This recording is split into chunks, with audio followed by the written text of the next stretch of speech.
Top আপের যেটা ব্যবস্থা করে দিলাম, যেটা আপনাদেরকে আমরা যারা এখানে ট্রাভেল করি তাদেরকে স্টেশনে এসে লাইন ধরে দাঁড়াতে হবে না, বাসায় বসে করে ফেলতে পারবেন।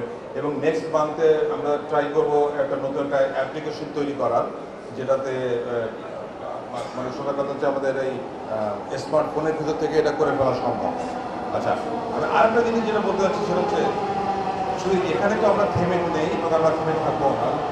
আমরা যখন এই এমআরটি লাইন থেকে বের হয়ে আমাদেরকে যদি বাসে উঠতে হয়, তখন যেন এই কার্ডটা দিয়েই আমরা বাসে উঠতে পারি, এটাও আমরা অলরেডি শুরু করে দিয়েছি। যেমন হাতিরঝিল চক্র, তারপর আমাদের বিআরটিসি, তারপরে ওয়াটার বোর্ড, এগুলোকে আমরা অলরেডি এটাকে ইমপ্লিমেন্ট করে দিয়েছি।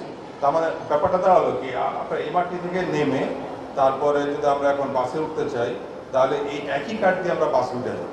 এবং নেক্সট স্টেপ আমরা যেটা করতে যাচ্ছি সেটা হচ্ছে, যারা আমরা ড্রাইভ করি তারা যেন আপনার বিভিন্ন টোলিং ফ্যাসিলিটিতে যে লম্বা লাইনের ভিতরে দাঁড়াতে না হয়, সেখানে যদি ই টোলিংয়ের ব্যবস্থা, এবং এই ই টোলিংয়ের ব্যবস্থার ভিতরেও এমআরটি কার্ডটা থাকবে, ওয়ান অফ দ্য কার্ড, যেটা এই দিয়ে আমরা চলে যেতে পারবো।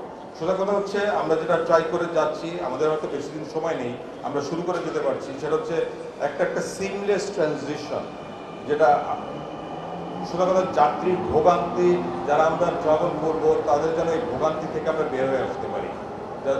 বিভিন্ন জায়গায় আমাদেরকে লাইন দিয়ে দাঁড়িয়ে টিকিট কেটে ধাক্কাধাক্কি করে উঠতে হয়, এটা যেন আমাদেরকে করতে না হয়।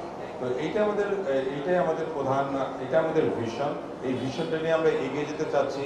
এবং স্বাভাবিকভাবে এটা শুধু গভর্নমেন্টের সাইড থেকে আমরা করলে হবে না, এটা যেমন আমাদের মিডিয়া ভাই বোন ওনাদেরকে আমাদেরকে আনতে হবে, এবং যারা আমাদের ইউজার, আমাদের ভুলভ্রান্তি হবে, এবং আমরা চাইবো যে আপনারা আমাকে বলেন, আমাদেরকে যে বলেন এইটা করতে হবে, এটা ঠিকমতো কাজ হচ্ছে না, এগুলো আমরা করে দিব। কারণ ইউজুয়ালি এটা যারা আমরা যারা সবাই ইউজ করি, তারা যদি ইউজ করতে না পারে, তাদের জন্য যেটা সহজ না হয়, তাহলে এটা কোনো লাভ হবে না।